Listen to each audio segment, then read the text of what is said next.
નમસ્તે વિદ્યાર્થી મિત્રો, કેમ છો? મજામાં? તો ગયા લેક્ચરમાં આપણે કોષ્ટક રચના, હવે ખાસ એમાં તમે ઉદાહરણ 21મું આપણે આ ગણ્યું હતું અને ઉદાહરણ 22 એ ગણજો. ઉદાહરણ આપણે આ 21મું 21 ને 22 બે ઉદાહરણ ખાસ આ તમે હજી એકવાર જાતે તૈયાર કરજો કોષ્ટક. પછી ઉદાહરણ 22નું જે છે એ જાતે કોષ્ટક તૈયાર કરીને પછી સરખાવજો, બરાબર? અને કોષ્ટકની ઉપયોગિતા, કોષ્ટક તૈયાર કરવા અંગે માર્ગદર્શક નિયમો, આ બે થિયરિકલ પ્રશ્નો અને ઉદાહરણ 21 ને ઉદાહરણ 22 આ બે જ દાખલા ગણજો. પછી એ વાત 2.2 સ્વાધ્યાયમાં ચોથો અને પાંચમો દાખલો આપ્યો છે. કેટલામો દાખલો? ચોથો અને પાંચમો. તો બે દાખલા એમાં ચોથો હું અહીંયા આજે આપણે ગણીએ, પાંચમો તમારે એ ગણવાનો છે. એક ઉદાહરણ 21-22 અને 2.2 સ્વાધ્યાયનો ચોથો અને પાંચમો દાખલો. આ ચાર દાખલા ખાસ તૈયાર કરવાના છે. તમને પરીક્ષામાં એ ચારમાંથી જ ગમે તે એક પૂછાશે. કોષ્ટક પ્રકારની રચનાનો બીજું બધું સંપૂર્ણ આ પ્રકરણમાંથી રદ કર્યું છે, એટલે બીજું કાંઈ નહીં વાંચો તોય ચાલશે. તો આટલું તૈયારી કરવાની છે. તો આજે ફરી આપણે કોષ્ટક રચના સ્વાધ્યાયમાંથી દાખલો લઈએ. ચોથો દાખલો, સ્વાધ્યાય 2.2 નો દાખલા નંબર 4 અને પાંચમો પછી તમારે ગણવાનો છે સ્વાધ્યાયનો દાખલો. હવે ખ્યાલ આવી ગયો, કોષ્ટકની ઉપયોગિતા ખ્યાલ આવી ગયો, કોષ્ટક માર્ગદર્શક નિયમો પણ ખ્યાલ આવી ગયા, કોષ્ટકનું હેડિંગ સંપૂર્ણ પેરેગ્રાફ વાંચી અને પછી જ આપવું, ઉપર 2-3 લીટી જગ્યા રાખી દેવી, આખું કોષ્ટક તૈયાર થઈ જાય પછી બધા ફિલ્ડ અને રેકોર્ડ અપાઈ જાય પછી જ તમારે એનું હેડિંગ ઉપરનું એના ઉપરથી વિચારી અને આપવાનું છે કોષ્ટક રચના, બરાબર છે? જો એ જ રીતે આપણે સ્વાધ્યાયનો 2.2 સ્વાધ્યાયનો ચોથો દાખલો, એક વખત હું પેરેગ્રાફ વાંચી જાઉં છું. એક ફેક્ટરીમાં કામ કરતી કુલ 1850 સ્ત્રીઓમાંથી 549 સ્ત્રીઓ મજૂર વિસ્તારમાં રહેતી હતી.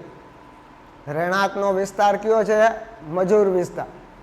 મજૂર વિસ્તારમાં રહેતી પરણિત સ્ત્રીઓમાં 250 સ્ત્રીઓને નોકરીનો અનુભવ હતો. જો નોકરીનો અનુભવ હતો અને 93 સ્ત્રીઓ બિન અનુભવી હતી. મતલબ કે મજૂર વિસ્તારમાં પરણિત સ્ત્રીઓ છે તો અપરણિત સ્ત્રીઓ હશે, એની અંદર અનુભવી છે અને બિન અનુભવી છે. જ્યારે અન્ય વિસ્તારમાં રહેતી, હવે જો વિસ્તારે બે આપ્યા છે, એક મજૂર અને એક અન્ય વિસ્તાર. અન્ય વિસ્તારમાં રહેતી સ્ત્રીઓ માટે આ આંકડા અનુક્રમે 87 અને 400 હતા. નોકરીનો અનુભવ ન હોય, જો છે ન હોય તેવી કુલ 1336 સ્ત્રીઓ હતી, જેમાંથી 136 મજૂર વિસ્તારમાં રહેતી હતી. કુલ સ્ત્રીઓમાંથી 1020 સ્ત્રીઓ અપરિણિત હતી, જેમાંથી નોકરીના અનુભવવાળી સ્ત્રીઓની સંખ્યા મજૂર વિસ્તાર અને અન્ય વિસ્તારમાં અનુક્રમે 163 અને 14 હતી. આ માહિતીને યોગ્ય કોષ્ટકમાં રજૂ કરો. હવે જોવો જોઈએ કઈ માહિતી છે, તો કે એક તો રહેણાંકનો વિસ્તાર છે, આપણે લખીએ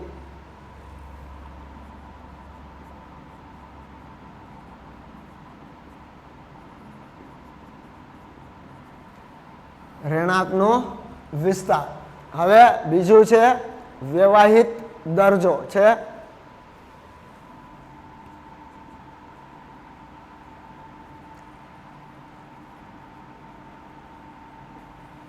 વ્યવહારિક દરજ્જો શું છે?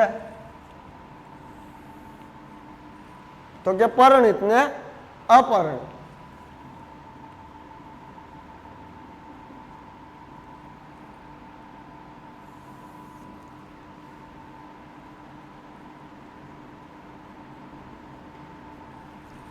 હવે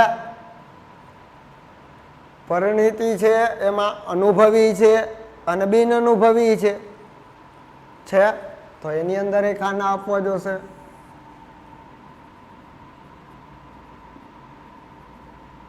અનુભવી, બિન અનુભવી એટલે કુલેય થશે આ કુલ. એવી જ રીતે અપરિણીત, અનુભવી, બિન અનુભવી અને કુલ છે. હવે કુલ સ્ત્રી હોય છે તો આપણે પછીનું ખાનું રાખશું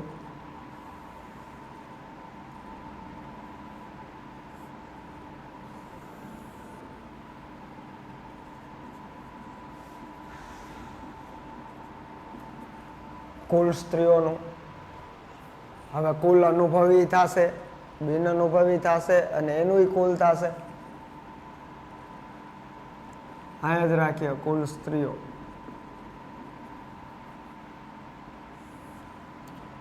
એની અંદર અનુભવી અને બિન અનુભવી.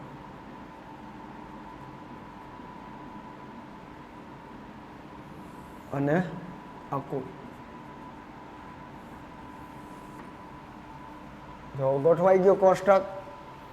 હવે કેટલા વિસ્તારો છે તો અહીંયા આ વિસ્તાર છે તો મજૂર વિસ્તાર, આ મજૂર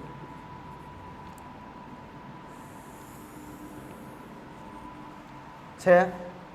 પછી અન્ય વિસ્તાર, અન્ય અને કુલ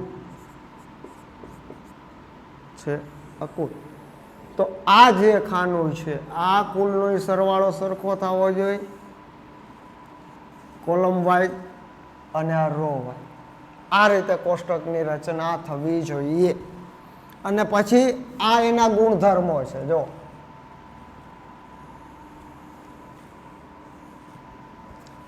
આ જે છે રહેણાંકનો વિસ્તાર, વ્યવહારિક દરજ્જો, એ એના ગુણધર્મો છે. એના ઉપર આધારિત તમારે કોષ્ટકનું હેડિંગ આપવાનું, જે પછી આપણે આપીશું. સંપૂર્ણ કોષ્ટકની અંદર દર્શાવી દે એટલે તમને હેડિંગ ખ્યાલ આવી જાય. ગણતરીની જરૂર રહે તો સમજૂતી કરવાની કોઠા પછી. જો જરૂર ન રહે તો કાંઈ સમજૂતી કરવાની જરૂર છે નહીં. જો ફરીથી વાંચીએ. એક ફેક્ટરીમાં કામ કરતી કુલ 1850. કુલ કેટલી સ્ત્રીઓ છે? 1850. જો આ કુલ. હવે આ કોલમ વાઇઝ સરવાળો 1850 થવો જોઈએ ને રો વાઇઝ સરવાળો 1850 થવો જોઈએ. હાલો આપણે આપી દીધું. એક ફેક્ટરીમાં કામ કરતી કુલ 1850 સ્ત્રીઓમાંથી 549 સ્ત્રીઓ મજૂર વિસ્તારમાં રહેતી હતી. હવે કુલ કેટલી સ્ત્રીઓ છે? 1850. એમાંથી 549 સ્ત્રીઓ મજૂર વિસ્તાર. આ મજૂર વિસ્તાર કુલ કેટલી છે? 549.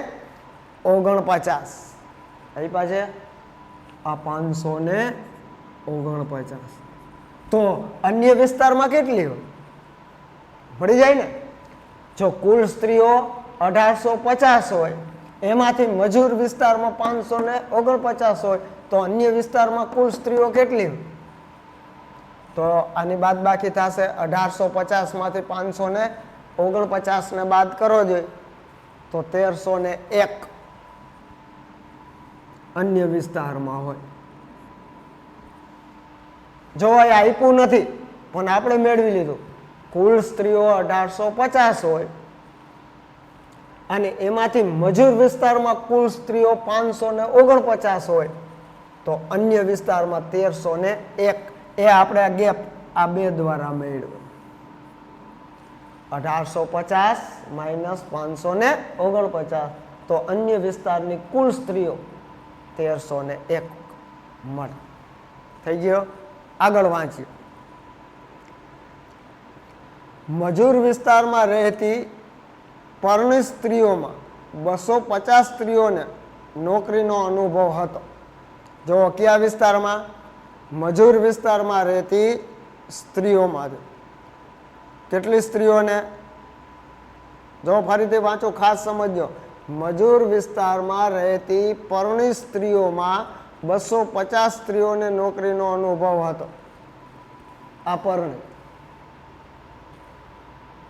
કેવી સ્ત્રીઓ છે? પરણિત. એમાંથી અનુભવી કેટલી છે? અનુભવી જો આપ્યું છે 250 સ્ત્રીઓને નોકરીનો અનુભવ હતો, તો આ 250. પછી આગળ વાંચીએ. અને 93 સ્ત્રીઓ બિન અનુભવી હતી. કેટલી? 3. તો કુલ મળી જાય 250 અનુભવી અને 93 બિન અનુભવી, તો ટોટલ કેટલા થાય? 3, 4,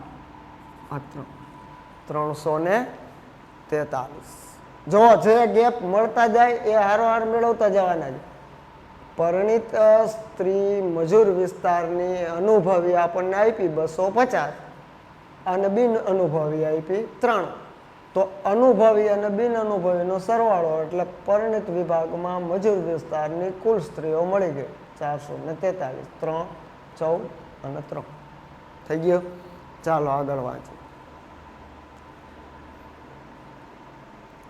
જ્યારે અન્ય વિસ્તારમાં રહેતી સ્ત્રીઓ માટે આ આંકડા, જો આ આંકડા એટલે જેવા મજૂર વિસ્તારના આંકડા આપ્યા એવા જ આંકડા કોના? અન્ય વિસ્તારમાં. કેના? પરણિતની. જો આ બે આંકડા આપ્યા એ જ અન્ય વિસ્તારના બે આંકડા આપ્યા છે. જો શું કહે છે? જ્યારે અન્ય વિસ્તારમાં રહેતી સ્ત્રીઓ માટે આ આંકડા 87 અને 400, 87 અનુભવી અને 400 બિન અનુભવી. જો સમજાય છે? ખાસ ધ્યાન રાખજો. અહીંયા પ્રથમ આપણને આંકડા આપ્યા ક્યાં? તો કે મજૂર વિસ્તારની સ્ત્રીઓ, નોકરીનો અનુભવ હોય એવી સ્ત્રીઓ 250 અને અનુભવી ન હોય એવી 3. એ જ આંકડા અન્ય વિસ્તારમાં, એટલે આ જ આંકડા અનુભવ અને બિન અનુભવી પણ અન્ય વિસ્તારના, તો કે 87 અને 400, તો કુલ મળી જાય 487. તો અનુભવી પરણિતમાં આ સરવાળો મળી જાય. તો જેટલા જેટલા ખાના આપણને મળતા જાય એ આપતું જવાનું છે.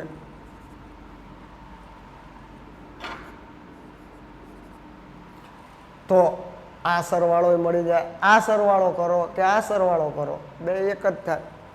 તો આપણે કોલમનો સરવાળો કરીએ. હવે જો આ એ જ થશે 10, 13, 8 થઈ ગયા. આ અહીંયા આપણે ડાર્ક કરી શકીએ. થઈ ગયું. હવે તમે વિચારી લ્યો, આ ખાનાનો ગેપ એ મળે. અહીંયા પરણિતમાં કુલ આટલી છે, અપરિણિતમાં કુલ નથી, અને એ બે થઈને કુલ આટલી છે. તો આ કુલ કેટલા હોય? મળી જાય કે ન મળી જાય? જોવો જોઈએ. કુલ કેટલી છે? 549. અને પરણિતની કુલ કેટલી છે? 343. તો અપરિણિત કુલ કેટલી હોય? જો 9 માંથી 3 જાય તો 6, 4 માંથી 4 જાય તો 0, 5 માંથી 3 જાય તો 2. એનો મતલબ કે 206 હોય. 206. તો હવે અહીંયા મળી જાય. 1301 માંથી 487 જાય, 7 જાય એટલે 4, 8 જાય એટલે 1, 4 જાય એટલે 8, 814 હોય. તો મળી ગયા. તો આ સરવાળો કુલ મળી જશે 6 4 10, આ 2 આ 10, 1020 હોય. થઈ ગયો. તો આ મળી ગયો. જેટલા ગેપ આપણને મળતા જાય એટલા આપણે મેળવતા જવાના છે.